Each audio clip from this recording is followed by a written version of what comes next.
Hello, good day everyone.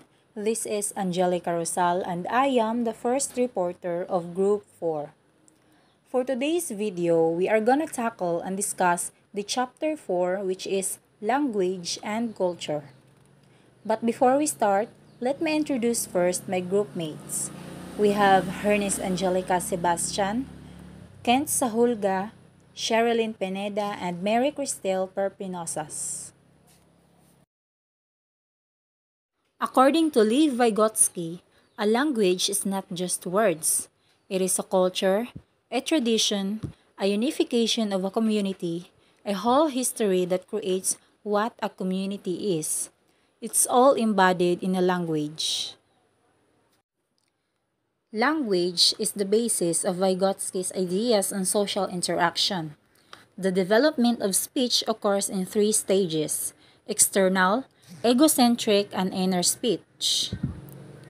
External or social speech occurs from birth until the age of 3. Babies use language to communicate their feelings, express their emotions, and share simple words. They use language to state their needs and also respond to their parents' speech. You can begin to see the social influence on behavior as early as this stage based on the reactions to their demands. Even though babies use language to control their needs, the people around them express approval or disapproval based on their behavior. This leads to cognitive development within the individual. The next stage, egocentric speech, occurs between the ages of 3 and 7. As they begin to rationalize internally their actions or behavior, children begin to talk to themselves. This inner speech helps them to control their reasoning and organize their thoughts. They continue to interpret meaning from the reactions of others, further integrating the cultural beliefs into their own cognitive development. Without language, Vygotsky believed that we would be limited to a more primitive function. Language is ultimately the tool by which we communicate the desired behaviors and therefore enable the development of a society and its culture. So, here are the learning outcomes for this chapter. After undergoing the learning experiences, the students are expected to trace the possibility of language origin in a cultural anthropological perspective, recognize sign language as a language of cultural significance to people with special needs, and identify the different theories of anthropological linguistics and relate them to society and language learning. Now, let us proceed on Lesson 1, Accounts on the Origin of Language. Here we have our first task for the Chapter 4. So, you are going to discuss this with a partner and address the following questions. How do you think did language begin? How and why did language originate? Where did language originate? And what is the origin of all language? What was the first language? How did language begin? Where and when? These are repeated questions asked by scholars. Bernard Campbell states flatly in Humankind Emerging, "We simply do not know and never will how or when language began." Some believe that language is a divine gift given to humans by God, while others argue that language is simply the product of many years of natural selection. Either way, at some point in evolution, humans developed the ability to speak. But how did it all start? How did humans first discover their ability to speak and begin to formulate the first language? Conceived by linguists, a number of invention hypotheses explain the possible ways in which language first originated in humans. The following are explanations of a few examples of hypotheses.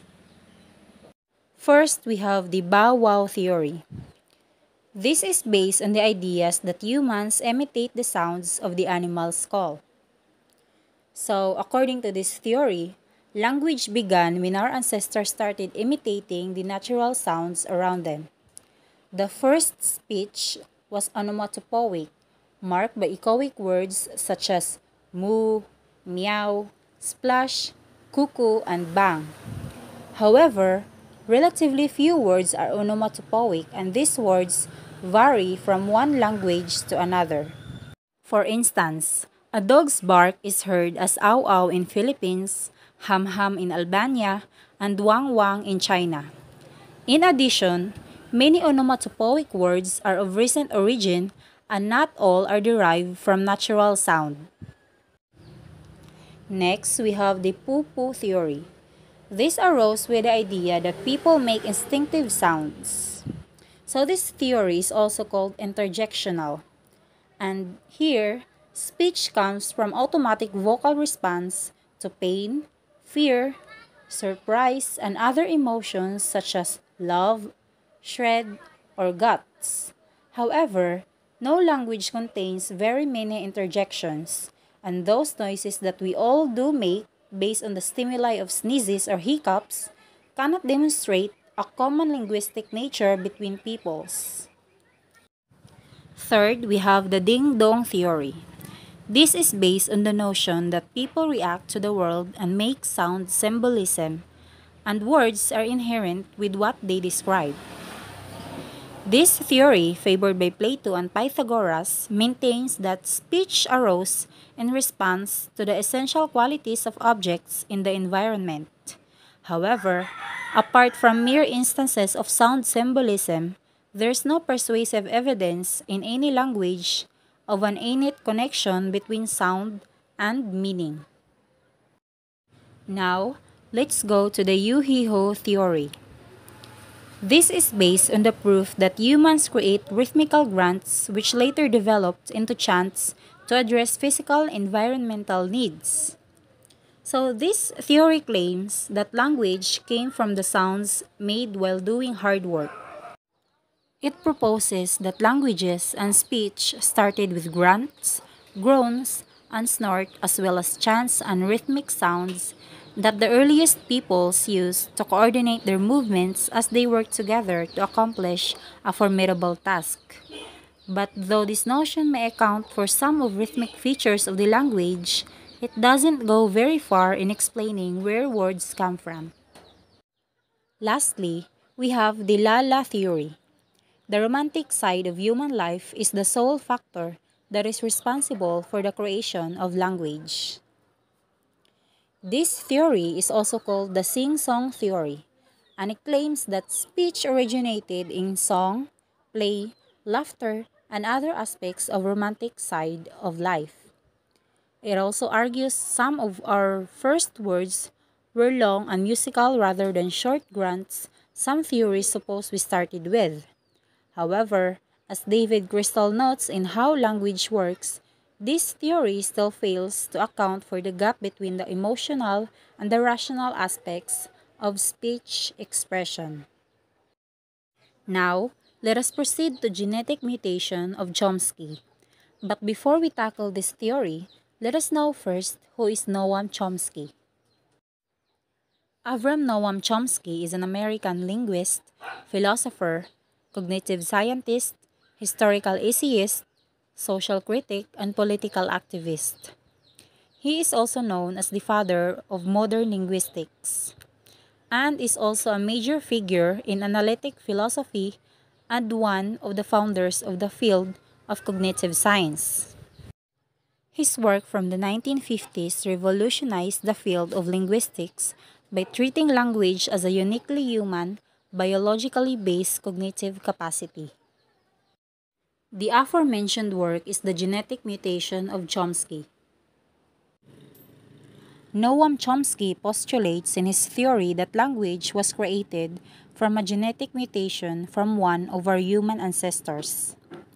This human ancestor developed the ability to speak and understand language, and he passed this on to his offspring.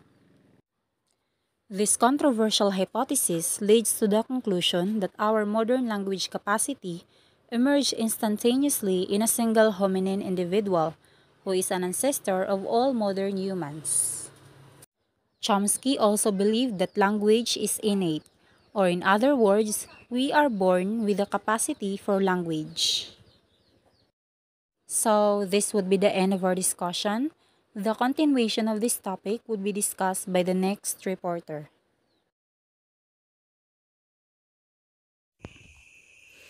Hello everyone, I am Sherilyn Orhalf Pineda from Group 4 and I will be continuing the discussion of Miss Angelica Rosal about the origin of language.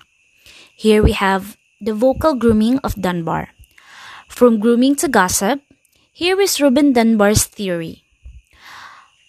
According to Reuben Dunbar, in his book Grooming, Gossip, and the Evolution of Language, gossip allows people to service their connections and preserve their alliances on the basis of the principle, if you scratch my back, I'll scratch yours, just as manual grooming does for other primates. According to Dunbar, the task of manually grooming one's friends and acquaintances became so time-consuming as to be unaffordable as humans began to live in larger social groups. To solve this issue, humans developed vocal grooming, which is a cheap and ultra-efficient form of grooming.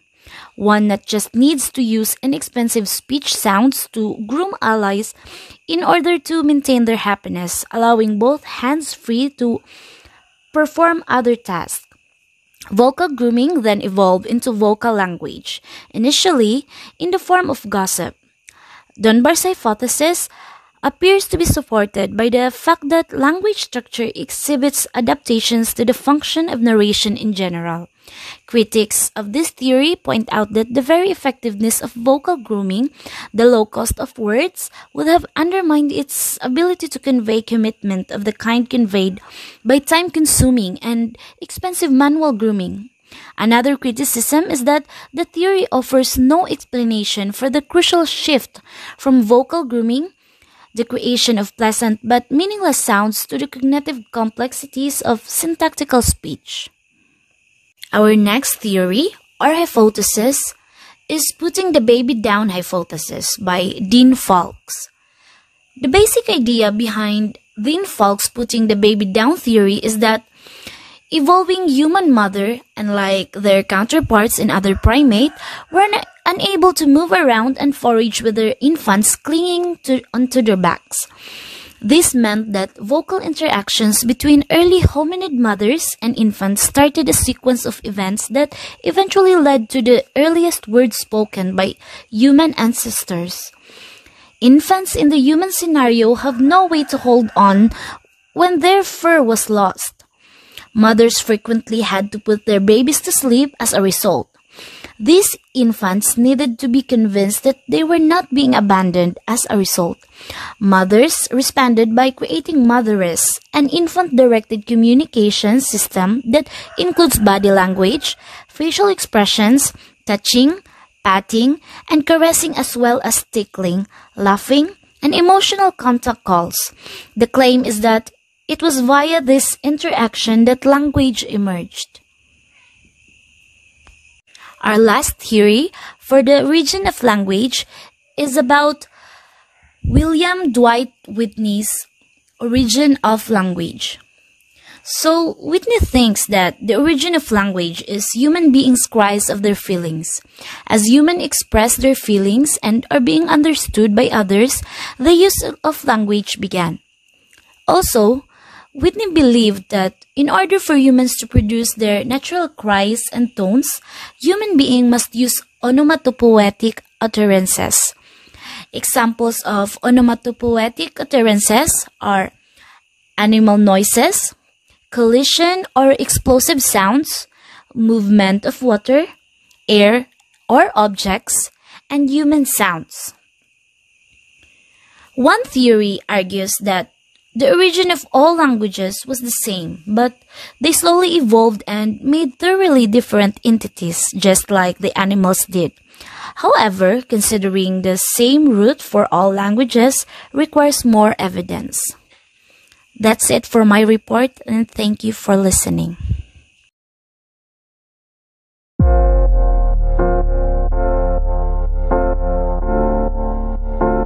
Hi, hey, hello. Welcome, and it's a pleasant day and happy learning to each and everyone. To formally start, I'd like to first introduce myself. I am Ernest Angelica T. Sebastian, a first-year student from BS Ed major in English. and I am one of the reporters from Group 4. As a short review from the previous Lesson 1 in Chapter 4, my groupmates have discussed the accounts on the origin of language, wherein they present some theories and hypotheses on how the language started. There are different anthropological perspectives mentioned in the discussion, but what's crucial was that language embodied all aspects in life. But did you know that language cannot just be only in the form of words, but language is symbolic? Language can be thought of as a system of communication that uses symbols to convey deep meaning. This time, we are now heading to the Lesson 2 and still part of the Chapter 4, and we are going to learn about semiotics and sign language. So the Lesson 2 in Chapter 4 is about semiotics and sign language. But before we start the discussion, let me share to you first what we will be expecting in this lesson. So the learning outcomes. While undergoing the learning experiences, the students are expected to, or we as the students are expected to, define semiotics, determine the practice of semiotics and history, and recognize semiotics and its significance. Moving on, I'd like to start my presentation by asking, how do you feel today? Every day we encounter different experiences that affect our emotions and mood. And I know that each of us are dealing with in different situations, and probably some of us are having time with our families, our friends, doing schoolworks, or spending time outside or at work. And perhaps you may be feeling sad, happy, in love, or angry. Let's try to look at this picture below. And I know that we are all familiar with these symbols. These are called emojis, and this represents our emotions. Emojis express meaning by itself, and the way we conceptualize the emoji, we can determine already our emotions. Other than that, let's move on to the next slide. And let's decode the icons. Surely you're also familiar with these icons, and now let's try to decode this. Let's start with number 1. The very familiar icon we knew. And it is Facebook. Next, number 2. What do you think is this icon? It is called messages. Number 3. I know it is mostly seen in public places and pertaining to the welfare of our environment. It means recycle.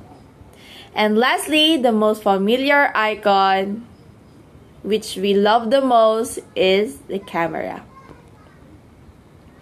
So amazingly, we have just constantly interpret the meaning of the signs unconsciously.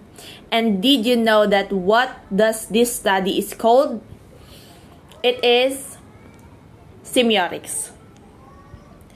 So in a broader sense, semiotics is derived from the Greek word semiotikos, which means an observant of signs. And semiotics is the study of signs and symbols. It is how signs and symbols are used to communicate and develop interpretations. Semiotics tries to know how the meaning of a text, a behavior, or an object builds itself. And semiotics tries to describe the organization of the meaning. So, in a broader definition, semiotics is an investigation into how meaning is created and how the meaning is communicated. Its origin, lies in the academic study of how signs and symbols or visuals and linguistics create meaning. So try to look at the picture below the meaning of semiotics. And let's differentiate signs and symbols as it was mentioned in the previous slide. So signs is a symbol which understood to refer to something other than itself, while symbols is an object that represents and stands for or suggests an idea or visual images. Our actions and thoughts or what we do automatically are often governed by a complex set of cultural messages and conventions, and dependent upon our ability to interpret them instinctively and instantly. So, for instance, when we see the different colors of a traffic light, we automatically know how to react to them, right? And we know this without even thinking about it. But this is a sign which has been established by a cultural convention over a long period of time, and which we learn as a children and requires a deal of unconscious cultural knowledge to understand its meaning. Viewing and interpreting this sign enables us to navigate the landscape of our streets and society, right? And we can relate to this whenever we see some signs outside in our society. So, moving on, did you know that a semiotician is a person who studies or practices semiotics? And we, as semioticians, deals with symbols. And this may be in a form of image, patterns, and motions, and convey meaning. So, truthfully, everyone is a semiotician. I myself, I can be considered a semiotician because everyone is constantly and unconsciously interpreting the meaning of signs around them. From traffic lights, the color of flags, the emojis, like what we have did earlier, the shape of cars, and logo brands. So, moving on, semiotics was founded by a Swiss linguist named Ferdinand de Saussure, and he refers semiotics as the life of signs within society. So Saussure was a French linguist that was one of the first to produce a semiotic theory during work in the early 90s. And Saussure stated that a sign is made up of two parts, which is the signifier and the signified.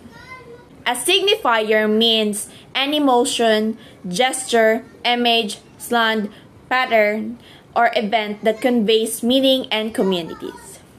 And while signified is the concept that a signifier refers to the meaning it conveys.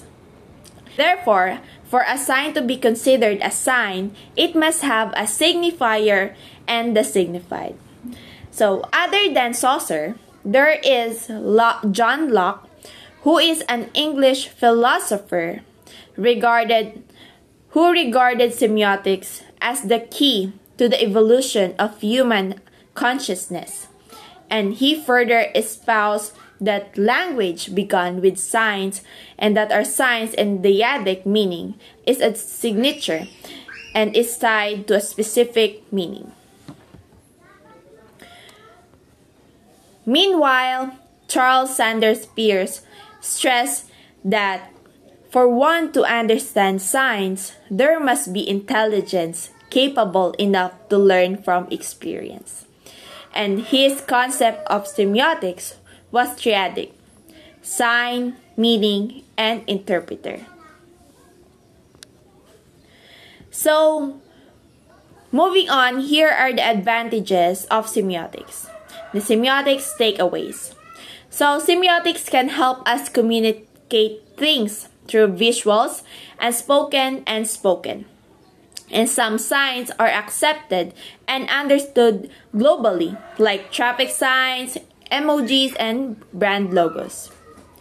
Semiotics in written and spoken form includes puns, metaphors, intertextualities, and even cultural commonalities. So, other than that takeaways, semiotics help us to get beyond the obvious, which may be obvious after all. It also helps us to understand how cultural and social conventions relate to the communication we create and consume. So much for that. At this juncture, we are now going to learn sign language, which is a natural and visual form of language that uses movements and expression to convey meaning between people. So, sign language makes use of the hands, facial expression, and other gestures, usually used by deaf or the hearing impaired individuals. However, sign language may also be very helpful for individuals with intellectual and physical disabilities, especially those with communication problems like autism and apraxia of speech. And taking note, sign language can not just be for deaf or the hearing impaired individuals, because we can also use sign language to express and to communicate to others. So, other forms of signs is the finger spelling, and it is also a part of another form of signs. So, spelling words in signs may be done using finger spelling strategy, and there is a manual for the English alphabets, which makes up important parts of sign language. Finger spelling is used to emphasize specific words like pine, so P-I-N-E would be spelled referring to pine tree. So, the question is, what's the difference of sign language and finger spelling? Sign language uses hand movements, facial expressions, and body language to communicate, while the finger spelling involves spelling out the letters of the alphabet.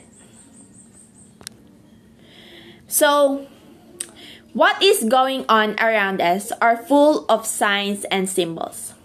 And the sign is usually as important for us to know as the sign itself in order to interpret its meaning. And semiotics is a key tool to ensure that intended meanings of, for an instant, a piece of communication or a new product are unambiguously understood by the person on the receiving end.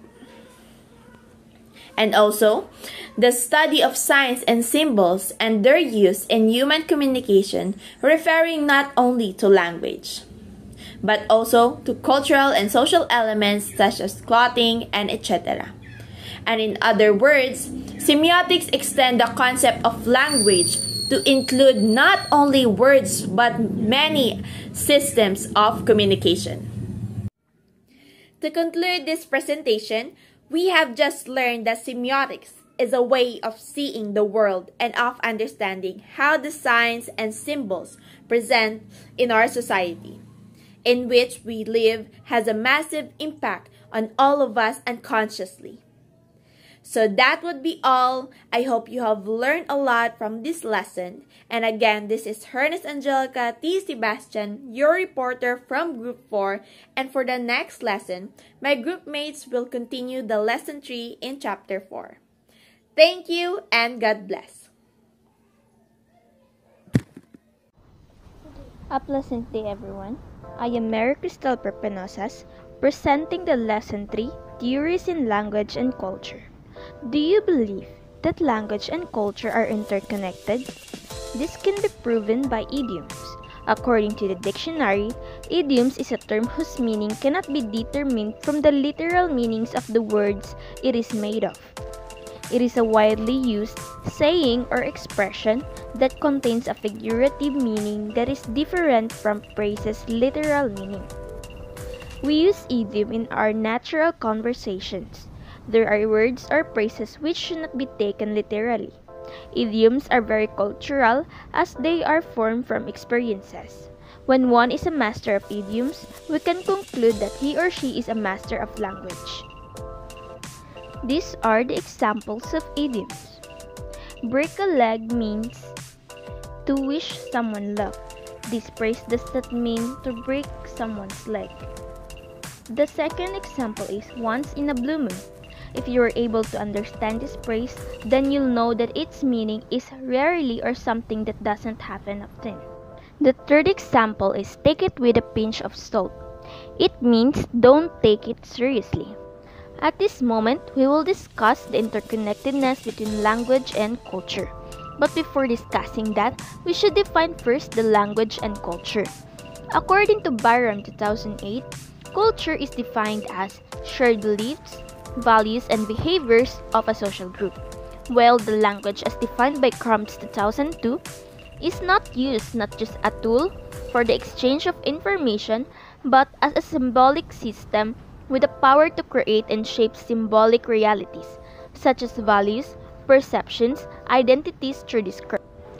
We can view the interrelatedness between culture and language in these three opposing aspects.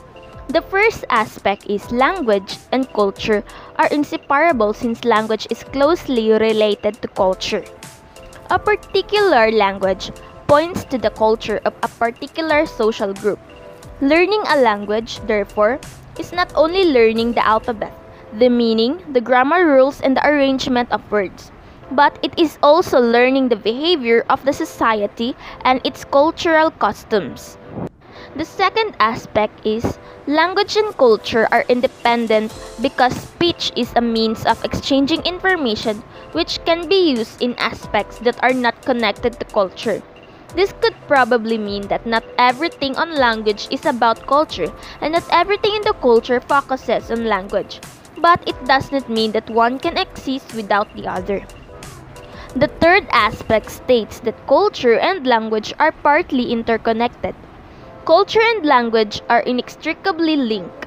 You can't understand a culture without first learning a language. A specific language is usually associated with a particular group of people.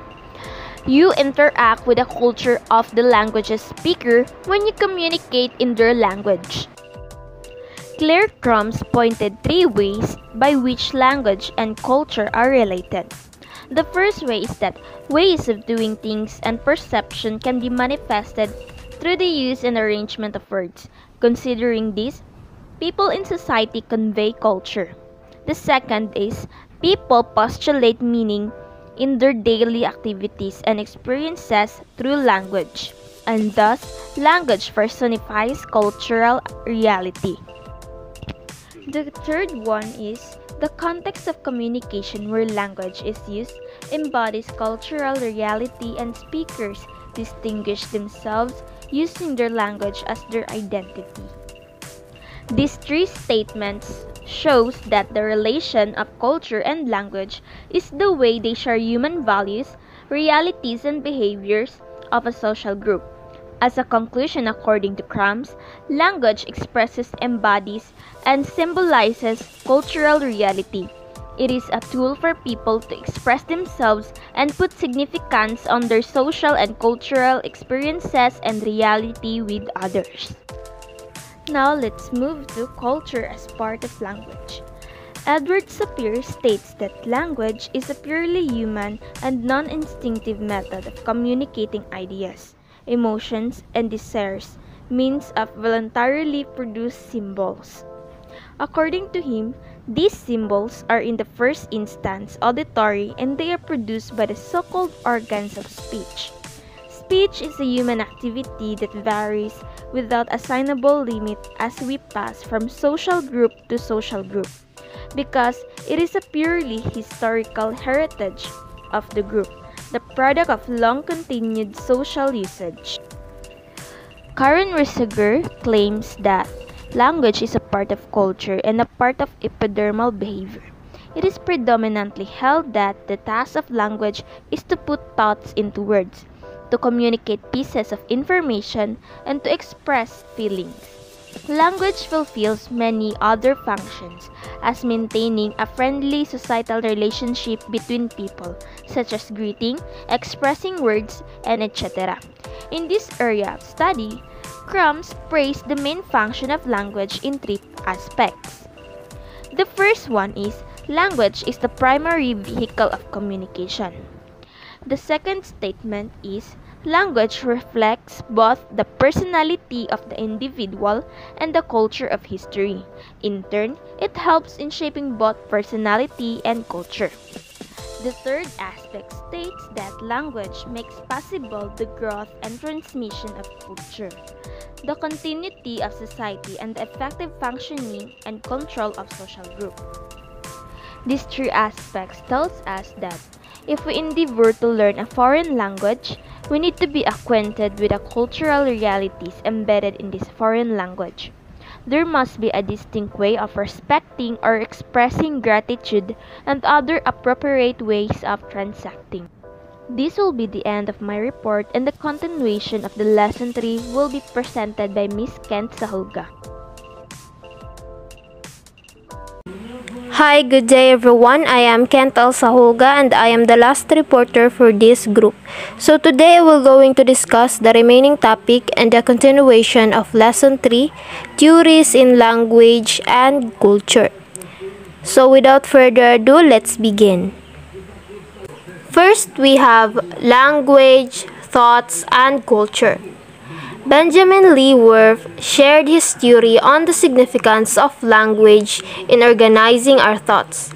He exposed that our ways of looking at the world depend on the type of language that we use. His example is on the word snow. The word may mean differently to an English person and an Eskimo person who may have 50 ways to describe the snow. So, to what extent does language influence how we think and how we perceive the social and physical worlds?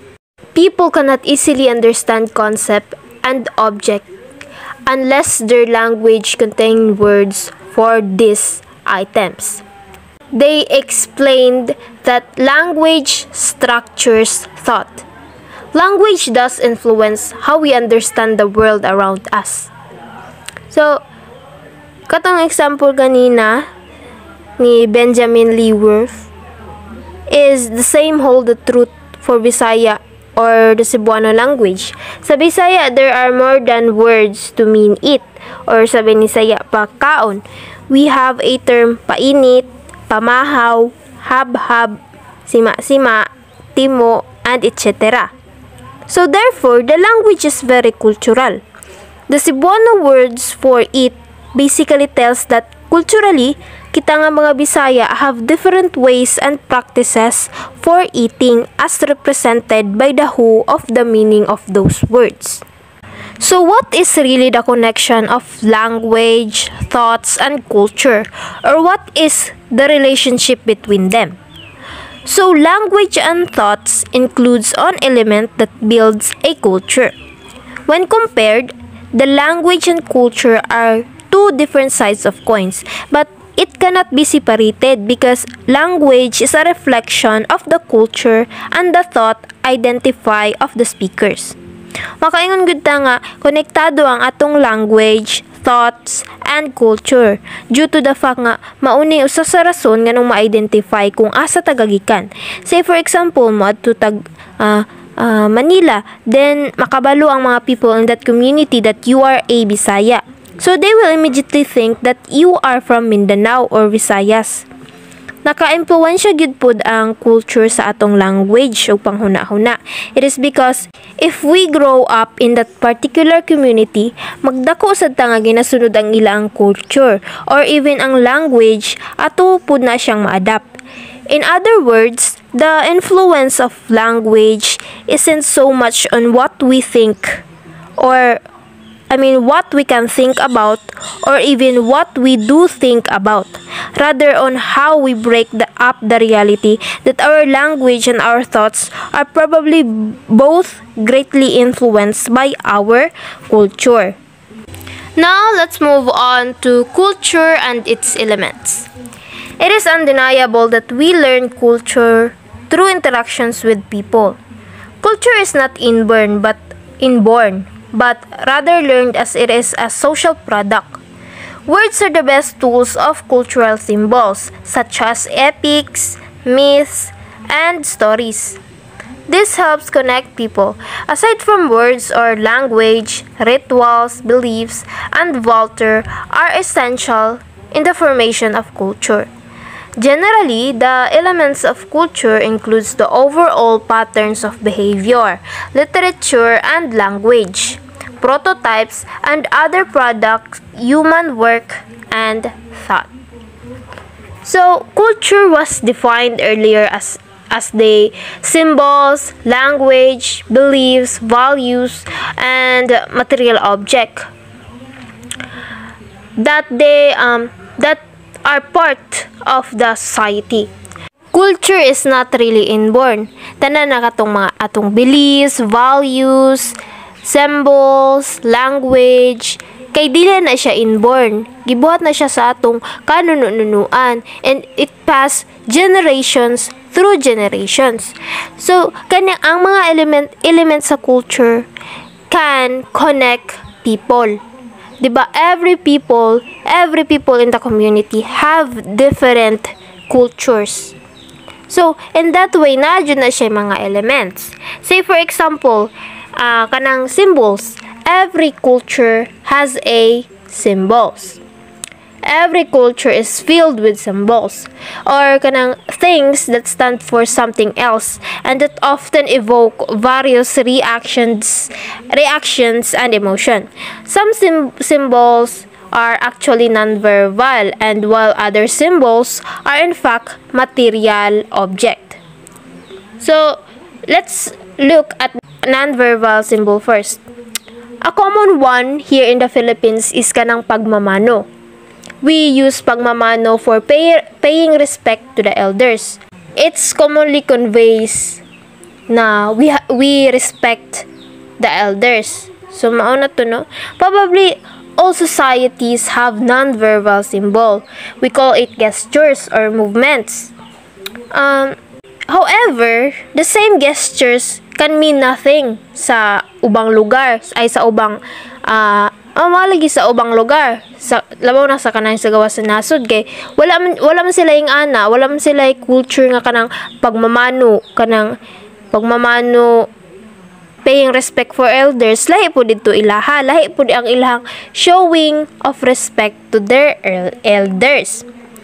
So, ingana ragod ang mga elements sa culture is dili po tanan pari-pariha. Another kanang language. Perhaps the most important set of symbols is kanang language. Dire sa Bisaya, for example dire sa Bisaya kay ang word nga langgam sa ato kay kanang galupad. It's a bird. But in Manila, in Tagalog, ang langgam means ant or alamigas. So, kanang lahi ang atong language, lahi po datong pag-interpret. By the same token, difference in language can make it quite difficult to communicate. Another example kanang, imagine if you are in a foreign country where you do not know the language and the country's citizen do not know yours. Worse yet, you forgot your dictionary, you forgot your phone, lubat imong phone, then wala kay pang translate, you become lost. How will you get help? What will you do? Is there any way to communicate? When kanang the universal language, English. Pero what if dili pud sila kasabot og English? So, as this scenario suggested, language is crucial to communication and thus to any society's culture. Children learns language from their culture just as they learn about shaking hands, about gestures, and about significance of the flag and other symbols. So humans have a capacity for language that no other animal species possesses. Our capacity for language in turn help make our complex culture possible. To sum it up, culture and its element is important. It will help us to be recognized and to understand other people's culture.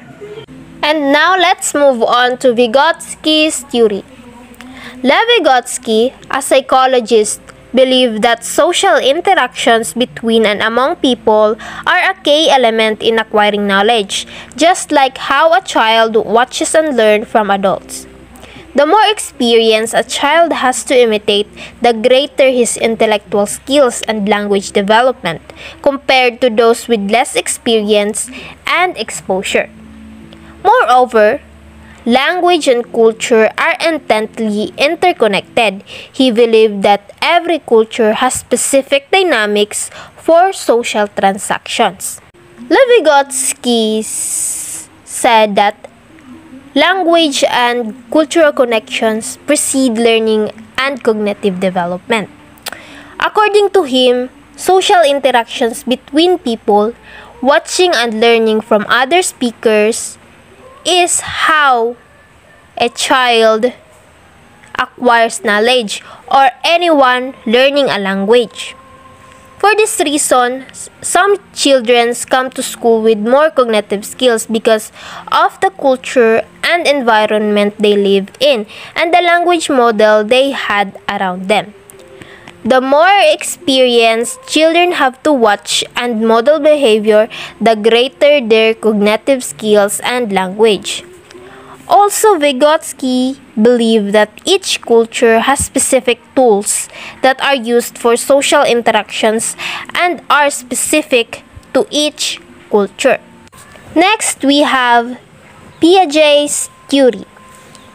Jean Piaget contends that when children are born, they have an embedded basic structure for cognition as well as for language. As they mature, their built-in structure also adjusts to let them learn more about complex language and other higher-order concepts. In this theory, Piaget stressed that children create meaning from the verbal and non-verbal cues received from their environment, and these meanings change as children learn more because of maturity.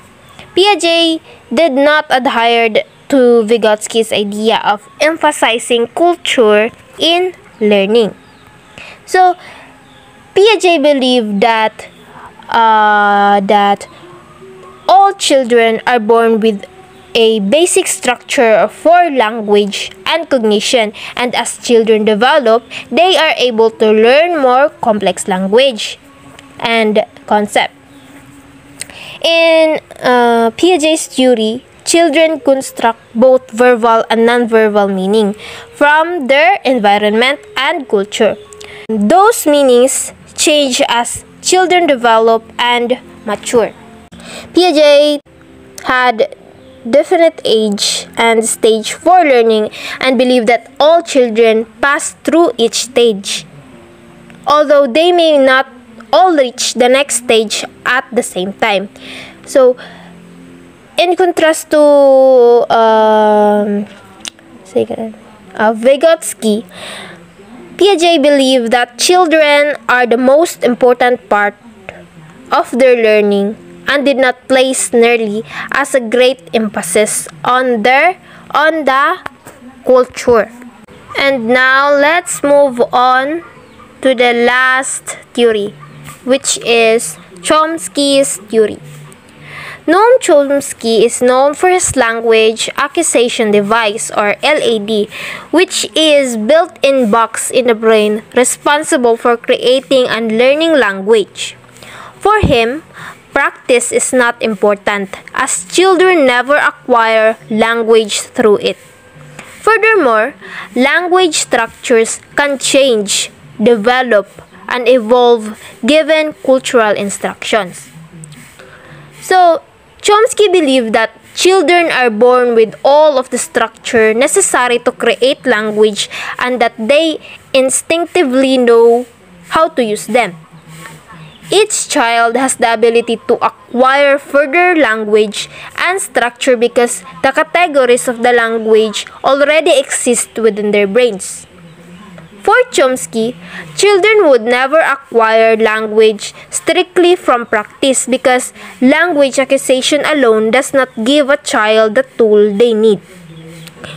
So para kay Chomsky, ang language daw na nahibaw-an sa bata is dili na kinahanglan nga i-practice pa kay naka built-in na sa ilahang utok nga kato nga language nga mauto ang ilang nakasanayan nga language. The same basic language structure in children carries over if an adult seek to acquire another language. Language structure can get reset and evolve. Chomsky said that through cultural interactions, ma-evolve or ma-reset ang usa ka language. Napailain mga language nga mahibaw-an ang usa ka bata. A single cultural shift could create change in language. So that's all for my report. I hope you learned something. Again, this is Kent Elsa Hulga, an aspiring future educator. Thank you, God bless, and stay safe.